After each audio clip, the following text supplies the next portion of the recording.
Hi, everybody. Stefan Molyneux from Free Domain Radio. Hope you're doing well. So I am here with somebody whose videos I have enjoyed for many a moon. We're talking about Paul Joseph Watson. This means I have to be referred to as Basil Molyneux because I will not be out name numbered by anybody on the planet. He's a senior news editor for Infowars.com. You can find him on YouTube at youtube.com/prisonplanetlive. All one word. How you doing, Paul? Nice to chat with you. Hey, Stefan, good to be here. So, one of the great things about doing sort of social media political commentary is, at least for me, like I never know what the heck is coming next. And certainly, I've sort of been focused on trying to get more objectivist, libertarian, philosophical, non-aggression principles out to the planet as a whole, and never really thought that, imminent migration/invasion of masses of young military-aged Muslim men was going to be the next thing on the agenda. Although, of course, since the government did have a policy of bringing peace and stability to the Middle East, we would naturally assume that it would result in neither peace and stability in the Middle East nor in any surrounding region. But did you see any of this coming, or did this come as a much of a surprise to you as it did to me? Well, I mean, it's been coming in the UK for a long time. Of course, we had the Blair government back in the 90s, which basically it was revealed that they had a program to deliberately increase immigration to massive levels, to dilute, water down the culture, and basically import a group of people who would be dependent on government and therefore vote for more government, which obviously benefits left-wing parties whose whole philosophical basis is founded on that constant need to, re-import these people, have them dependent on government and vote for government. So I did kind of see it coming in Europe because after the Euros in 2014, there was this huge conservative backlash, which in fact had been taking place for, 2 or 3 years before that, where these leftist, statist parties were getting very nervous indeed about actually being supplanted by genuinely limited government conservative parties that wanted more freedom, that wanted less regulation, and they were attracting huge support throughout Europe. So then you had this migration issue, which kind of kicked off, I guess, around 6 months ago now. That's when it really started to come to a head.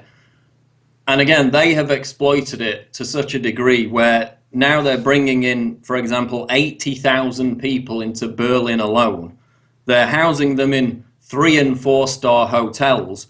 And we're talking about 10,000 refugees at a cost of 600 million euros, which of course is going to be paid for by the taxpayer. Meanwhile, in Berlin, you have 10,000 people, the exact same number, of homeless on the streets. So that's just one example. We're talking about 1.1 million migrants that have been imported into Germany over the past year. So I saw it coming because I knew that they would have to stem this conservative wave. I guess I didn't see it accelerating to such a quick degree over the space of just 5 or 6 months, which it has now, and it's created a crisis that top security officials, top army chiefs throughout Europe are warning could not only bring civil unrest, but actual war in Europe. So the only thing that surprised me about it is the sheer pace of it as it's developed.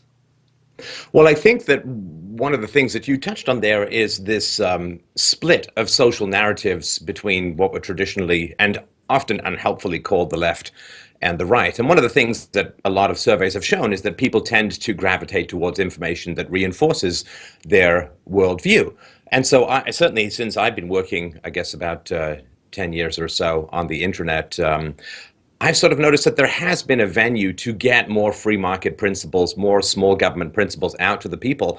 And I think that has created a widening split. Like, I mean, if you look at the polarization between, say, Donald Trump and Bernie Sanders, I think you are seeing sort of split in a social narrative that I think is weakening civilization's capacity to act in a unified whole considerably. Yeah, I would agree. And what's become apparent with this whole migrant crisis is that the left, the socialists, their whole ideology, which of course is based on, utopianism, this liberal idea that we have to accept, integrate everybody, that everybody's going to get along and everything's just going to be fine, and that no culture is a bad culture, has been completely demolished. That's why we see the panic amongst the left wing in their rhetoric, in their narrative, to try and defend or absolve of blame the migrants for something like, the mass molestation of women in Cologne on New Year's Eve. So that precedent has been set whereby the crap that they've spouted for years and years about, for example, rape culture in the West, 1 in 5 women being raped on college campuses, when in actual fact women on college campuses in the US are less likely to be raped than women in the general population. Now that that's been completely demolished with this rape epidemic that Europe has imported, and every single day now, I'm completely overwhelmed by it. Stories of people being knifed, people being molested, people being robbed, people being raped by these migrants that have been brought in is completely overwhelming, but it's demolished that narrative that the main source of oppression is coming from, Western culture. We're importing a bad culture, but they cannot even recognize for a second that this is a bad culture, despite the fact that you've got migrants now defecating in swimming pools, masturbating in hot tubs, molesting women at these places. That proves that we've imported a bad culture, but they can't recognize it because they can't admit for a second that some cultures are better than others. And generally speaking, Western culture is the greatest. It provides the highest standards of living, the highest standards of freedom. And now it's being subverted by a fifth column, which is these leftist governments in Europe and their supporters. And that whole narrative being demolished is just amazing to see, because every day they have to stack up new excuses. They have to stick their heads in the ground farther and farther to deny this basic fact that we're importing a bad culture, and the impacts of it are already being felt. I mean, just before I got on the air today, I was contacted by somebody in Sweden who said that a volunteer at a migrant camp was gang raped by migrants, but they didn't want to report it to the police or to the media because they thought it might make the migrants look bad.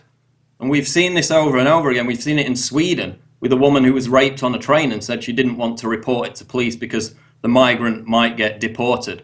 So they've embraced Stockholm syndrome, or Cologne syndrome as people are now calling it, to such a degree that it becomes almost tribal. It almost provides a flashback to, tribal societies where women were abducted from other tribes and they didn't complain about it because any form of resistance would mean they would be killed.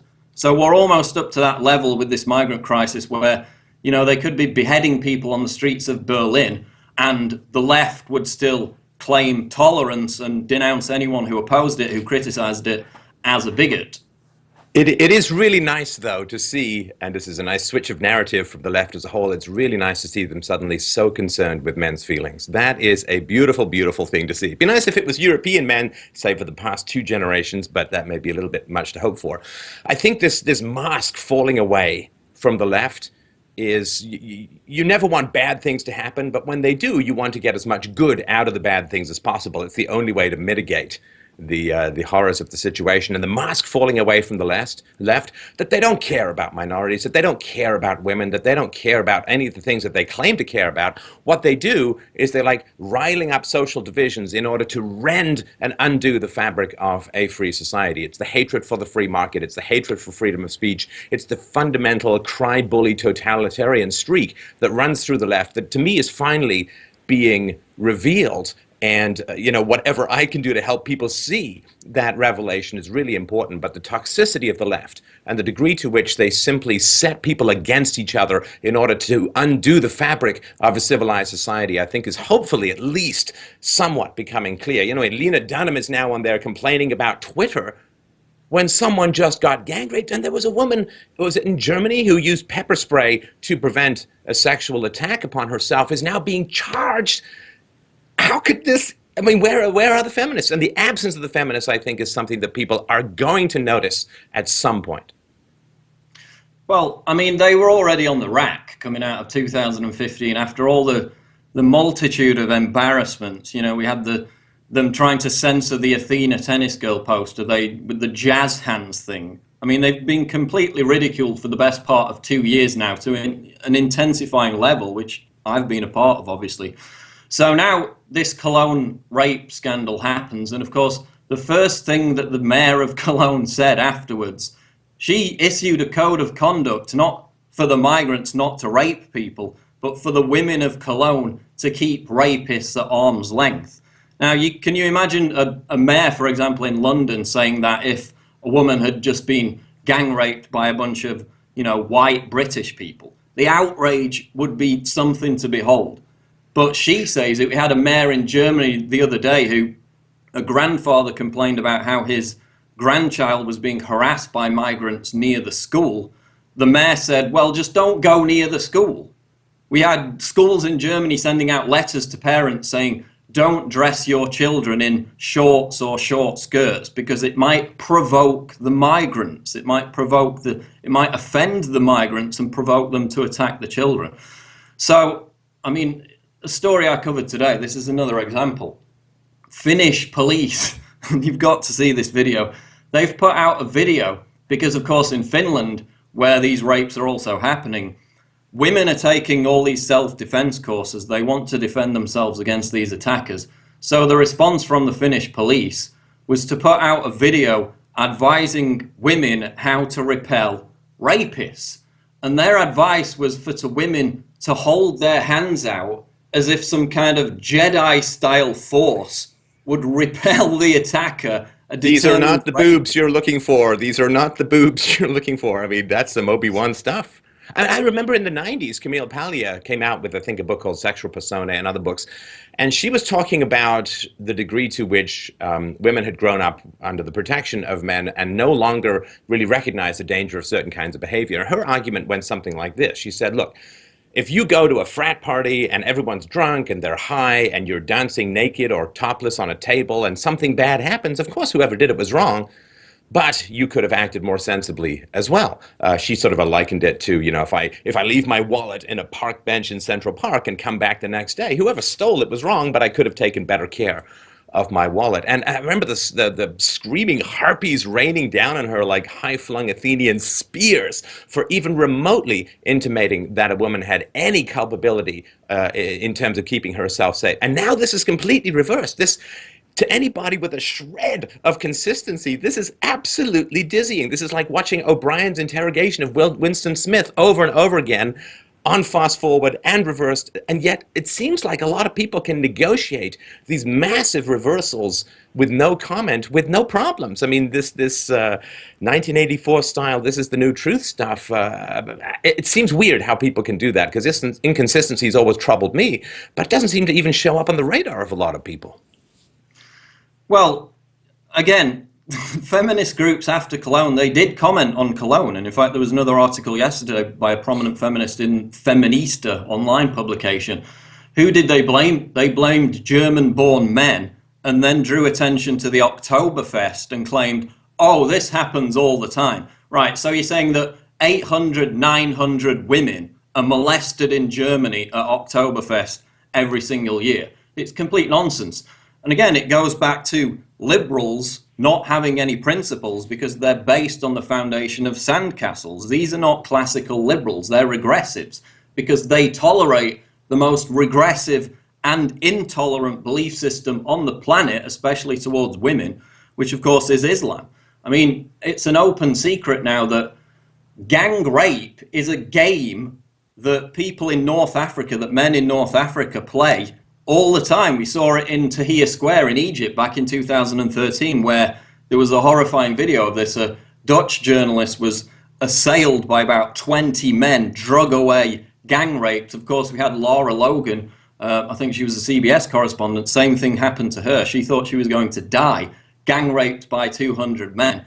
And this has a name. It's called Taharosh. It's the gang rape game. It's been common in Arab societies amongst men for many generations. So again, it comes back to some cultures are better than others. Why are we importing an intolerant belief system, an intolerant culture? And why are people who draw attention to this, including Muslim reformers and ex-Muslims, denounced and smeared by so-called liberals? That's the heart of it. You had share this story with my listeners as well. You pointed out that a Muslim reformer was recently put on a list of Islamophobes for wanting to reform Islam away from honor killings. I wonder if you could tell the story, because that's quite mind-blowing. Yeah, this was Majid Nawaz, who is a Muslim reformer who wrote an article about this. It's a left-wing anti-fascist group called Hope Not Hate, and they compiled a list of anti-Muslim bigots, basically a hit list of anti-Muslim bigots. They published it online, and one of the people on this list was a woman called Raquel Saraswati, who is a devout Muslim. Of course, she wears the full headdress and everything. A devout Muslim who campaigns against honor violence. As you said, she's a prominent campaigner. So they listed a devout Muslim who campaigns against honor violence and FGM and all these other things as an anti-Muslim bigot. This is a left-wing group, predominantly white Western liberals, listing a devout Muslim as an anti-Muslim bigot because she's taking on and trying to reform the intolerant aspects of Islam. And Ayaan Hirsi Ali gets the same thing. I mean, her associate was gunned down on the streets of Holland, Amsterdam, in 2004 with a note placed on the body basically saying that Ayaan Hirsi Ali is next. And the point is that the regressive left have made an alliance with these Islamists, both of whom are against any kind of reform of the 7th century barbaric belief system, which is Islam. So then you've got people like Glenn Greenwald, of course, who did excellent work on the Snowden revelations. But he's another example of a regressive leftist. And of course, because he's on the care gravy train, and most of his audience would be offended and put off if he stood up against actual intolerance. So basically, I had a back and forth argument with him on Twitter, calling him out for the fact that as a gay man, he would be thrown off a building in many of these Muslim countries while he continually absolves not just radical Islam, but Islamists in general of blame. For example, he came out after Charlie Hebdo and said, oh, the cartoons were really offensive and basically they deserved what they got. So I called him out and he responded and he said, well, I support free speech for everyone. I would even defend a Nazi's free speech. I'm that much of a free speech purist. And this was at the time when the whole ban Donald Trump from the UK story was going on 6 or 8 weeks ago. So I simply said to him, okay, you say you would even defend the free speech rights of Nazis. Would you defend the free speech rights of Donald Trump to say what he said about a temporary ban on Muslims entering the US in the same vein? Of course, that's when the debate ended. He had nothing to say because they can't be seen to stand up for actual principles because their principles are based on hypocrisy, which of course is no foundation whatsoever. That's what defines the regressive left.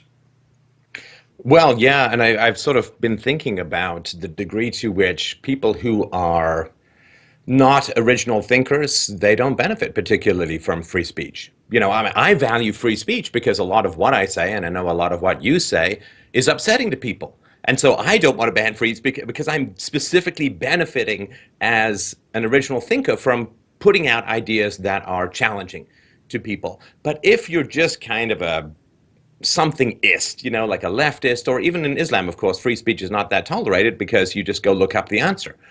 And so if you have people who aren't challenging convention, they benefit less from free speech. And of course, I don't want offensive speech banned because that would put me kind of out of a job. So one of the ways that I know that somebody's not an original thinker is they're either inconsistent or they have the great, I'm all for free speech, but, you know, and it's like, you had me until the word but. And I think that's one way to find out if somebody's actually thinking for themselves or not, is their position on free speech. It's not conditional. It's not, well, it's offensive to other people. That's sort of the whole point. Everything that we have that is of value in the West came about through offending the living hell out of people. You know, there were lots of people invested in slavery, lots of people invested in racism, lots of people invested in the monarchy, lots of people invested in the endless series of wars that shook Europe. And when people started to speak out against those things, a lot of people got upset. So it's just weird that we handed this gift that we are then shredding for the sake of cowardice in the here and now, when the penalties for going against social convention are far less than they ever used to be. That's exactly right. And one manifestation of that, which you see at the moment, is something that I've been following for a couple of years now, which is political websites on the left banning and removing comment sections entirely. Now, you can make the argument that it's their own private property, they can have on there what they want. But of course, The Guardian came out just yesterday and said, we're not going to allow on many of our articles any comments on articles related to Islam or immigration because the environment is, quote, too toxic. And of course, they're the ones who decide whether it's toxic or not. We've got Facebook in Germany working with ex-Stasi members and the German government to censor anti-migrant content on social media. They said, oh, it's to prevent hate speech against migrants, to prevent violent threats against migrants. You actually dig into it, and now people are getting home visits from police, in one example in the Netherlands, for saying that their refugee policy was, quote, a bad plan. He said it was a bad plan on Twitter. Home visit from the police, warning us to his future conduct. So again, they introduce it under the idea of banning hate speech. It's basically banning any criticism whatsoever, and people are being hit with fines and imprisonment in Germany for that. But you've got websites removing comment sections altogether. It's not for the reason that they want to eliminate toxic speech. It's for the reason, as studies show, which I highlighted a couple of years ago, the comment sections below articles are proven to sway the opinion of the reader. So they can completely overturn the narrative which is being presented in the article above itself. And that's why Popular Science admitted they did it 2 years ago. They said, this is stopping us from being able to indoctrinate people about man-made global warming because people were questioning it in the comments. So they simply removed the comments altogether. So that's one manifestation of it. They're frightened of free speech, not because it's toxic or hateful. I mean, leftists and social justice warriors are the most toxic, hateful people on the planet. Every time I make a video about feminists or Islamists, I get death threats. Every single time. I don't whine all day about it like they do, but they're the most toxic and hateful people on the internet. So it's not for that reason. The reason is their arguments are being challenged, they're being debunked, they're being overthrown, and they don't like that because they're authoritarians who fundamentally oppose free speech. I was thinking today, very well said, I was thinking today, because I was trying to drill down to the real roots of what's going on. I know that that's your beat, so to speak, as well.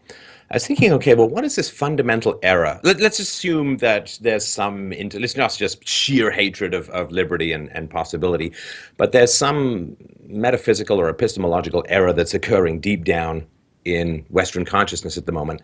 And I think it does come out of the left. It comes out of communism in particular. And I think it's the idea that human beings are almost exclusively environmentally influenced, that there's no sort of innate aspects or characteristics or differences between men and women, between ethnic groups, it's not just all cultural.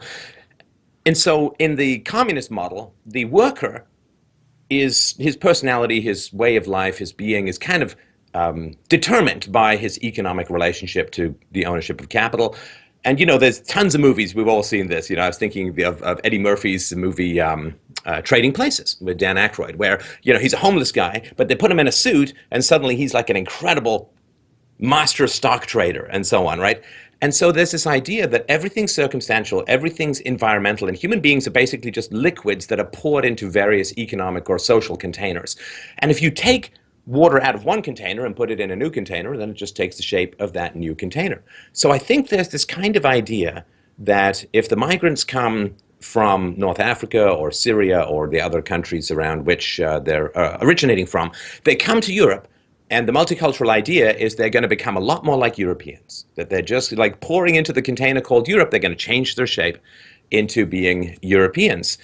The fact that there is countless examples throughout history of where this simply doesn't happen. I mean, one tiny example is that there are a bunch of Germans who went to work for the Tsars in the 19th century in Russia, were there for over 100 years, never learned Russian, never acclimated to the pre-Soviet lifestyle, 19th century Russian lifestyle. And then when the Russian Revolution happened in 1917, they all just swarmed back to Germany and resumed their former life. And it's one of many sort of examples of the fact that culture seems to be, whether it's culture or something even more fundamental or biological, seems to be something which is almost impossible to change. And so this idea that there's going to be a blending, A, doesn't seem to work historically, and B, of course, there are some great writers on the right, and you would assume that if the leftists believe that everybody just conform to their environment, that what they do is hire these great writers from the right, surround them with leftists, and then of course they'd all be leftists because they're just surrounded by that whole thing. But they know that wouldn't be the case, which is why they resolutely keep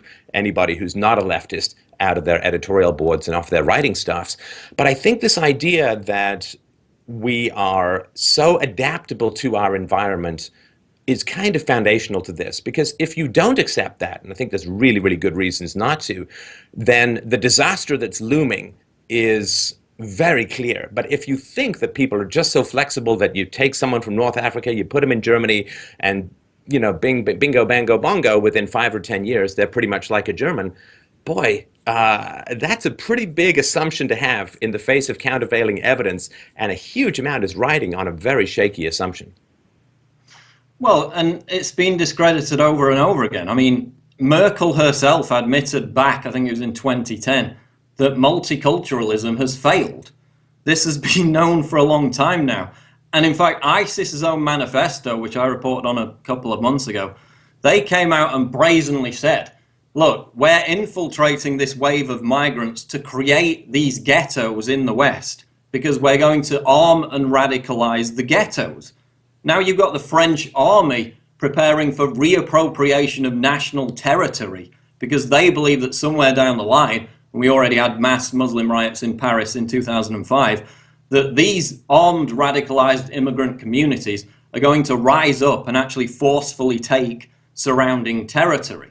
Now, I went to Molenbeek in Belgium right after the Paris massacre and saw it for myself because, of course, prior to that, we had the left claiming that Muslim ghettos don't exist. You can go and walk around them. You won't be attacked. Everybody's really tolerant. Of course, you remember the Fox News presenter got sued, I think it was by the mayor of Paris, for suggesting that there were no-go Muslim ghettos in Paris. He was sued for that, and it became this whole, oh, this right-wing idea about Muslim no-go areas is just a conspiracy theory. Well, I went to one back in November, Molenbeek, the day after they caught one of the individuals, they raided him, who was involved in the Paris massacre. Now, of course, the day before, the media were all there. They left immediately after. There was no one there. There were no police there. There was me and 2 other reporters for InfoWars, and we were basically there for a total of about 20 minutes, walked into the middle of Molenbeek, this Muslim ghetto in Brussels, Belgium, and we were basically chased out of there for being white. We were surrounded by people in cars screaming at us, flipping the bird at us. We tried to go into a restaurant to get something to eat. They said, no, we don't serve white people. And this was at the same time while I was reading in leftist publications and while the mayor of London was saying that Muslim no-go areas in the West don't exist, that it's a conspiracy theory, while I was being chased out of one in Brussels, Belgium, right after the Paris massacre. So you've got that happening. You've got ISIS admitting that they're creating these ghettos to radicalize them. So, of course, it's a completely failed policy, again, based on this arrogance of the political elite, that they can throw us all into this melting pot and everybody's going to get along and it's going to be a utopia. But utopia doesn't exist. These are bad cultures. They're not compatible with Western liberal secular society. And as the French security forces, the German security forces are now preparing for, is going to end in civil unrest if it's not reversed. So it's a completely failed policy.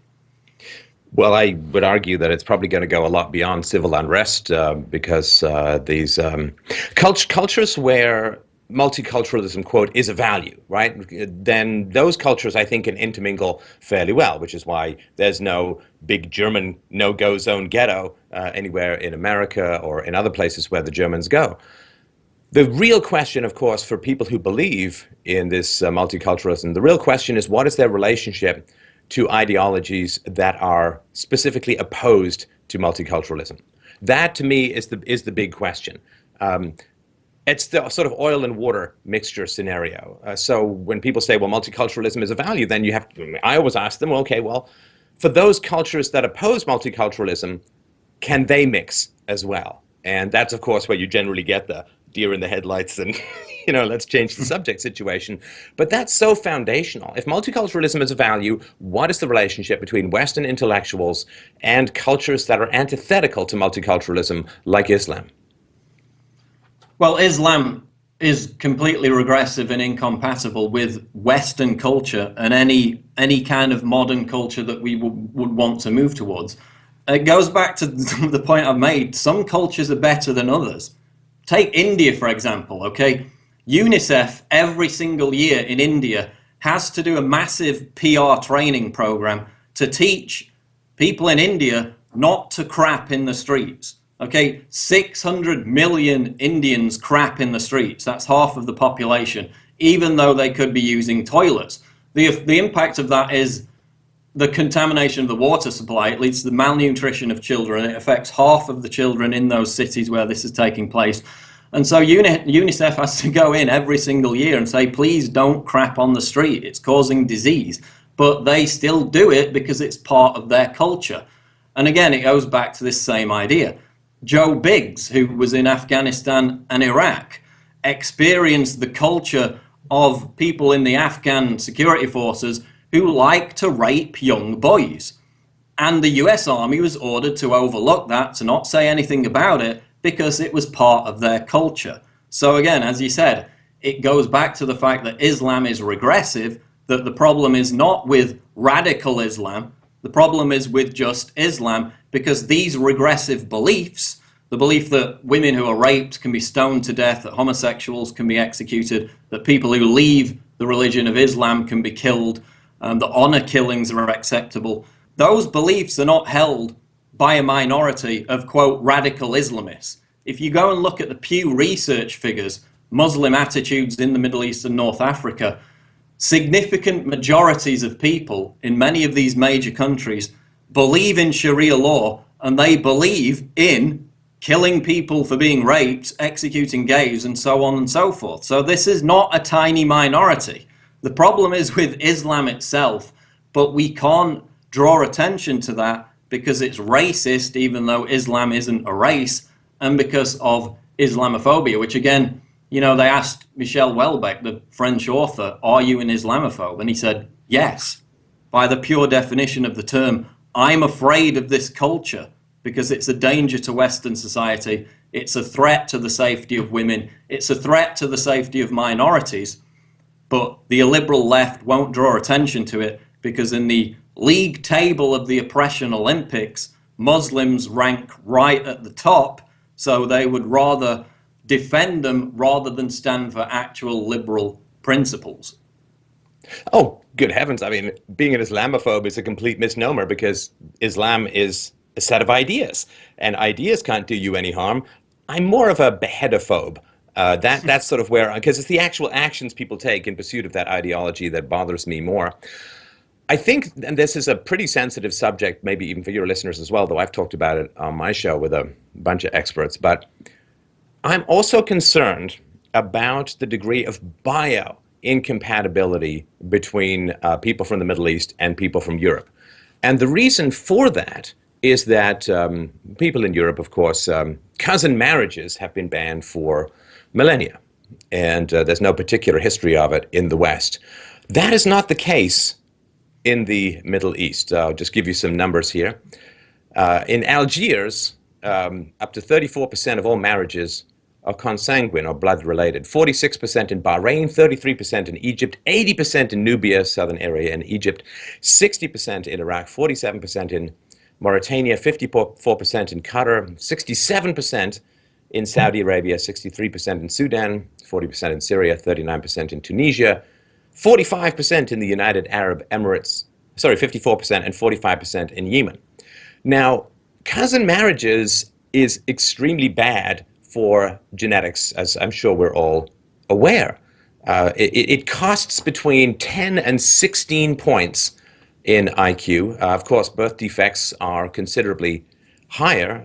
There's a study that shows the risk of having an IQ lower than 70 goes up 400% from 1.2% in children from normal parents to 6.2% in inbred children. And the study that I read also said that in England, children of the Pakistani parents are 13 times more likely to be suffering from birth defects and mental retardation and so on. And this could go somewhere to explaining why the average IQ in a lot of Middle Eastern countries, somewhere between 80 and 90. And you cannot run a Western civilization with a huge import of population, which has, on average, an intelligence level, a standard deviation below the natives. Unfortunately, right in that area of IQ is the sweet spot for aggression and criminality. People whose IQ are below 70, 75 tend to be relatively peaceful. People with IQs 90 and above tend to be relatively peaceful. I'm sort of concerned that because of this history of consanguinity and other, obviously, cultural and religious sort of markers which have helped breed for aggression for the past 400 years, that there may, in fact, be a kind of bioincompatibility. In other words, even if everybody accepted the culture of the West, there may not be the kind of history of cousin marriages and blood-related marriages and so on may have lent a bioincompatibility between countries in the Middle East and countries in Europe. And that's the problem, because one of the offshoots of this migrant wave is this sexual jihad. I mean, this is what's taking place. You've got top imams, for example, at the Al-Aqsa Mosque in Jerusalem. We had this video a few months ago where this Sheikh Mohammed Ayed gets up in front of his people there in the mosque and says, "We will give them fertility. We will breed children with them because we shall conquer their countries." And he talks about how Europe's fertility is on the decline because, of course, white people aren't having kids anymore. And he says basically, quote, "We shall soon collect them in the name of the coming caliphate." So it's also a sexual jihad. Of course, this is straight out of the Quran. Islam teaches Muslims that it's acceptable to follow in the footsteps of Muhammad and take women as sex slaves. Of course, he consummated his marriage with a 9-year-old girl as well. So this is part of the migrant wave, and this is why this gang rape has been so prevalent since it started.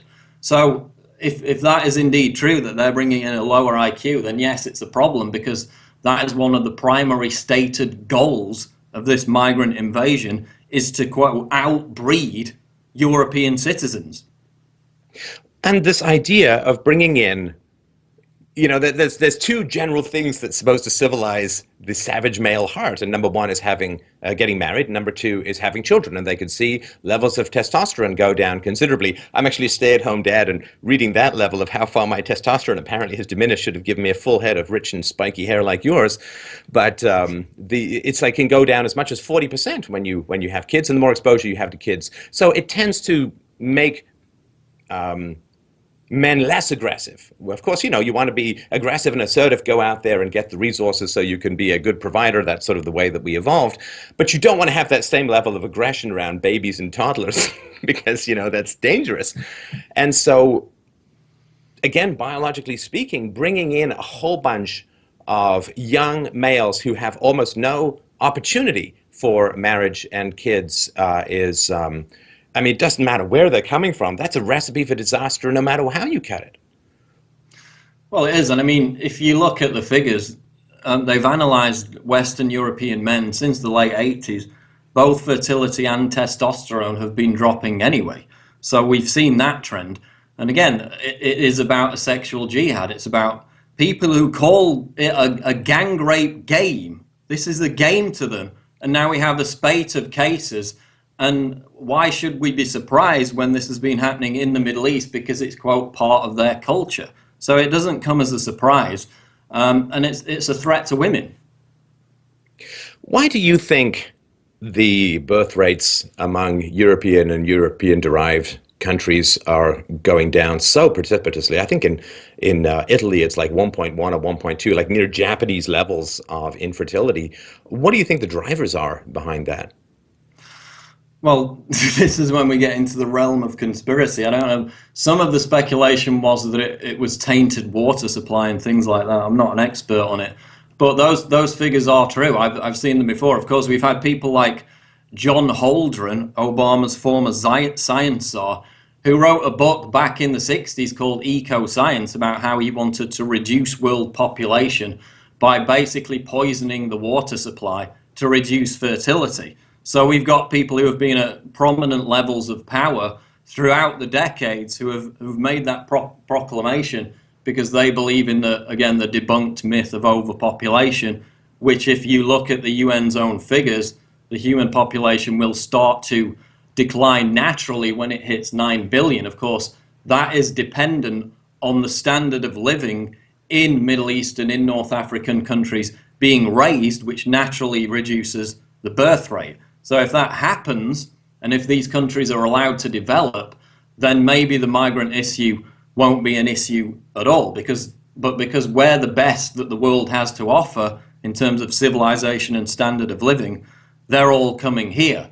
So it's going to be a problem. And what's amazing to me about it is I had a couple of video clips in my YouTube video called The Rape of Europe, where you actually had German politicians. There was a Green Party politician who got up in front of the German parliament, the Bundestag, and said that within 20 to 30 years, Germans will be a minority in German cities. And then she addressed the, quote, right wing in the parliament and said, and that's a good thing. So she was openly celebrating the demographic suicide of her own population. This was a white woman, of course, as a good thing. You had another German politician, and the clip's also in that video, Gregor Gysi, who smacked his lips in a smarmy way and smiled about the fact he basically referred to the German population as Nazis and said, oh, it's a good thing that the Nazis didn't have enough children because they're going to be bred out very soon. He made these comments on the eve of a pro-migration rally. Again, another white leftist. So they're openly celebrating the demographic suicide of their own population.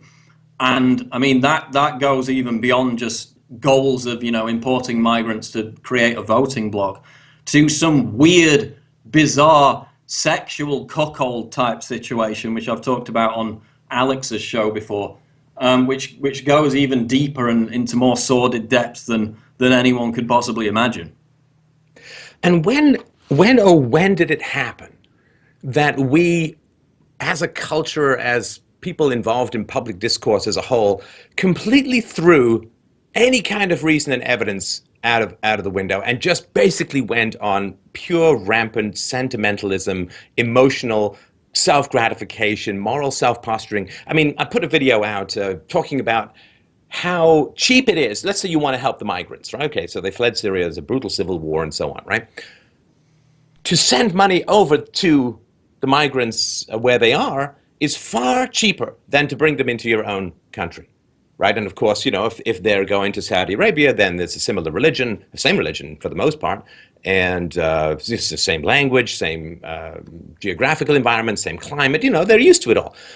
And so let's say that people wake up one day and say, we've got to help these migrants, everyone's compassionate to a reasonable degree, then we would sit down and say, okay, what's the very best way to help these migrants? And the answer would be, okay, well, we need to send them money to resettle in the Middle East, because it's you can do like 10 to 1 or 12 to 1, I think it was. You can help 12 people in the Middle East for every one person that is allowed to come into Europe.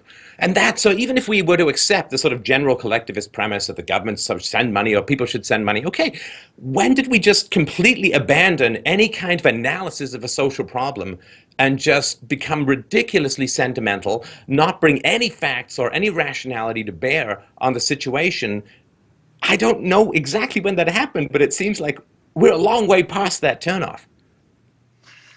Well, it happened in the most recent example as a result of basic media deception. I mean, the first images we saw when this migrant issue really came to the fore back in September was babies arriving at a train station in Munich or Berlin, the leftists there with their refugee welcome signs clapping, and the entire narrative from the start was, these are Syrian families.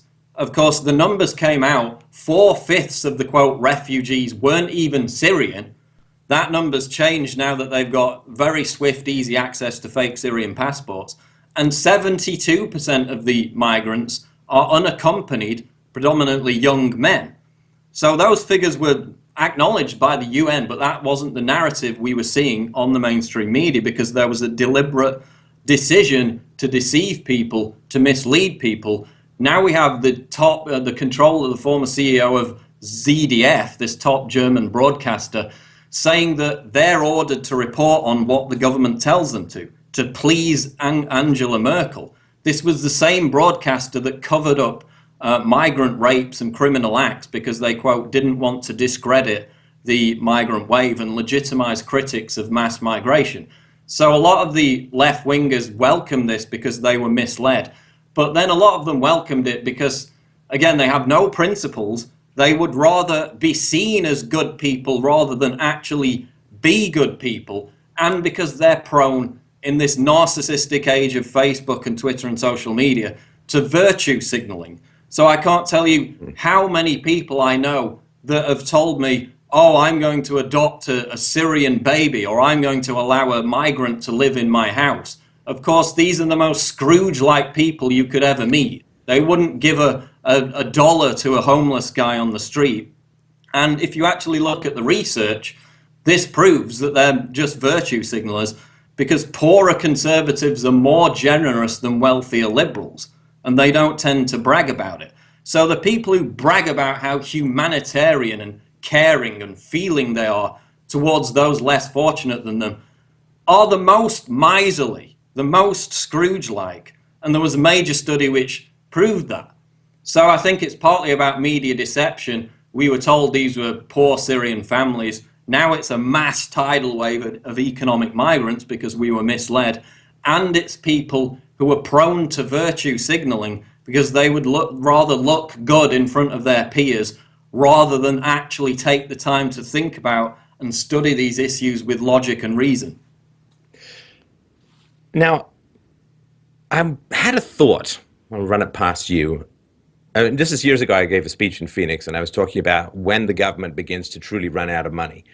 And the demographic issues in Europe, of course, are that people have been paying into these retirement schemes, these coercive retirement schemes their whole lives, which requires the replenishment of the planet's population so that they can fasten their ancient vampire teeth on the jugulars of the young, and there aren't enough young to even remotely pay for the baby boomers' retirement.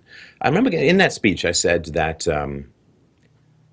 when the government begins to run out of money, it's going to set people against each other. It's going to come up with a scapegoat. At that time, I thought it was going to be the poor, and now it struck me as interesting that just at a time when Europe is facing its true demographic crisis, which fundamentally, because it's a state of society, is a economic crisis, that all of these incompatible cultures are being imported at a time when the government is getting very close to running out of the capacity to pay its bills. And I just wonder the degree to which this incompatibility is known and the degree to which they can then say, well, you know, we have to have austerity because of the migrants, and there's going to be a lot of social unrest, which is going to distract people. It's hard to make the case for people to make sacrifices in peacetime, right? I mean, you give somebody a ration book in peacetime and they're very upset with you. But you can give them a ration book in wartime, and they will knuckle down and they will accept the austerity that is necessary in wartime. And of course, Europe can't have wars between the countries anymore because of nukes and all that kind of stuff. And of course, of general unfitness of the young men for any kind of military combat. But I think this kind of civil unrest could be a way in which the austerity that is going to be required is going to be smuggled in. People are too distracted with the social upheaval and potential civil wars to fight back that much. And I don't know if that's a plan like a smoky backroom plan or just the instincts of those who are in charge, but I could certainly see how it could be advantageous to governments running out of cash. No, I tend to agree. I mean, this idea that wealth inequality actually benefits the elite in the sense that it allows them to have these riots, have these mass revolts over austerity, and then use them to rebrand authoritarianism. So you get the mass of the population to approve of the measures used to quell the social disorder, I think that's genuinely an issue. But then you've got the other idea, which is, as you mentioned, Germany, one of their reasons for importing these huge numbers of people that they've given, that the government has given, is that they don't have enough people to do, menial jobs and low-wage labor. That's why they need this huge constant source of migrants. But then if you look at, for example, Sweden, which of course has imported almost as many migrants as Germany, in relation to their population, 58% of welfare payments in Sweden go to immigrants. So huge numbers of these migrants aren't even in jobs in the first place. The ones that arrive in Germany are immediately put on unemployment benefits. They're given free healthcare. So the idea that they're importing them for work doesn't make sense when most of the benefit money goes straight to them anyway. And again, in Sweden, 48% of immigrants in Sweden of working age don't work. So they're not really creating a labor force, they're creating more people that are dependent on the state. So in an economic sense, given those figures, it doesn't really make sense. No, and of course, the more kids they have and the fertility rate of immigrant cultures in Europe is far higher than the domestic population. Children are a short-term cost to society that pay off decades later in terms of earnings, but in the short run, they're going to provide significant costs to the local infrastructure. And this is one of the most frustrating things about, there's so much frustrating about this, people's inability to listen to reason. But this has happened so many times before, and it's really annoying. There's an old movie, Patton, with George C. Scott, where he's talking about his German enemy, and he's like, I read your book. He's got these two. I read your book. I can defeat your tank. And there is a book about how to defeat empires that's written in the Middle East, and it's been used many, many times throughout history. And generally, it involves sucking the West into unwinnable wars in Afghanistan. It's called the graveyard of empires for a reason. And of course, they can't fight against the West's military power or prowess. But what they can do is continually overburden the West's economy until the Western economy collapses. That's exactly what the CIA taught the Mujahideen to do in Afghanistan in the 1980s. And now they're doing exactly the same thing. I mean, this is how civilizations fall, is when people on the outside say, well, we can't fight you, but we sure as heck could drain your capital reserves until your economy collapses of its own accord. And coming in and going on welfare is entirely, to me, part of that plan. They get to not have to go to work and destroy the economy of their historical enemies. And the fact that people haven't read these very clear battle plans, so to speak, is really quite frustrating. And they're shocked when you bring it up. It's like, I'm just reading what they're saying. No, I mean, that is in the Quran. It's called hijrah. It's jihad by emigration. It's this idea that moving to a new land to bring Islam there in the footsteps of the Prophet is, a highly meritorious act. In fact, there's a quote, and whoever emigrates for the cause of Allah will find on the earth many locations and abundance. That's straight out of the Quran. So for many of these people, again, considering the fact that a lot of them are just economic migrants trying to find a better life, but a lot of them are Islamists. They import their Islamist ideology. In fact, they had an interview with one migrant on a train in Germany, I remember, who said, it's my goal to Islamize Europeans. So for many of them, they see this migrant wave as part of this hijrah, this jihad by emigration, and that's what it's all about. It's about subversion, not only economically, but obviously culturally as well. But then you look at, we were talking about Germany needing all these migrants for cheap labor. Another example which kind of contradicts that is the Czech Republic, which I visited last year. Now, this is a country which has got very, very low immigration. They've had a stable population for 100 years. It's always hovered around the 9-10 million level, hasn't really increased a lot at all. And they have low immigration. They don't need to import people to do menial jobs, yet they've got the most thriving economy in Europe. They've got a good standard of living and they've got affordable housing. So, but they've had that model for the entirety of their existence, basically, whereas Germany has, had this model of dependency for many decades now. So the Czech Republic is just an example of how it can be done. You don't need to import huge numbers of people to maintain a stable producing economy, because they don't, and they've proven to be a an economic success, even as the rest of Europe has remained in recession. Yeah, I mean, when people come up with these ex post facto justifications for not wanting to enforce their borders, and oh, we need the cheap labor, it's like that's all nonsense. I mean, that everybody knows who's got any perception what the real issue is in Europe. And the real issue in Europe is that nobody wants to use force to turn the boats back, because then everybody's going to go completely hysterical and racist and violence and this and that and the other. And the fact that the Syrian boy drowned in the surf because his father was a human smuggler looking to get his teeth fixed in Canada, I think it was, and that child would not have drowned in the surf if the boats had been turned back originally, is something that they just don't want to see guns pointed at boats. Whereas in Malaysia, there were a bunch of people who wanted to come in. They just said, hey, here's some food and supplies, but you can't land here.